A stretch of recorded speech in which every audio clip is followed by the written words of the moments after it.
পরোটা 5টা না 10টা হবে না। এ বাবু বন্ধুরা সব বসে আছে খাওয়ার জন্য আপনার অপেক্ষায়, এরকম বলো না। আজকের দিনটা দিয়ে দাও দাদা, বলে দাও সাইনাজ বাগানি ওর বন্ধুদের জন্য, সাইনাজ বাগানি ওর বন্ধুদের জন্য 10 পিস। সাইনাস বাগানি ওর বন্ধুদের জন্য দাদা 10খানা পরোটা নিতে এসে, এরপর জন্য সাইনাস বাগানি আমার এখানে আসে। লঙ্কা, আর ডিম 5টা। ডিম শেষ।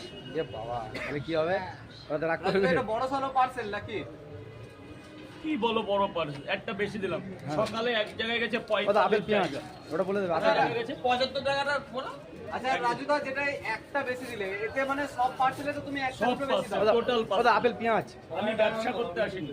আচ্ছা আমি টাকা রোজগারের চাইতে আমি এসেছি মানুষের মন জয় করতে, মানুষ হয়ে মানুষকে ভালোবাসতে। আচ্ছা রাজুদা, 100 টাকার পরোটা কাটার সাথে তো 10 টাকা বেশি পরোটা দিলে, হ্যাঁ, এতে তো লস হয়ে গেল। লস বলে একটা তরকারি? ব্যবসায়ীর কাছে লস বলে কিছুই হয় না। দাদা তরকারি প্রকৃত ব্যবসায়ীর কাছে লস বলে কিচ্ছু নেই।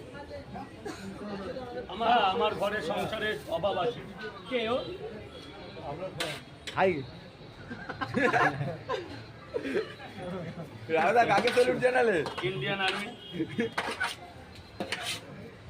দাদা একটু বলে দেবে আপেল পেঁয়াজ। দাদা ডিফেন্সকে সম্মান করা আমার বাধ্যতার মধ্যে, আমি একটু ভারতীয় নাগরিক হিসাবে। অবশ্যই।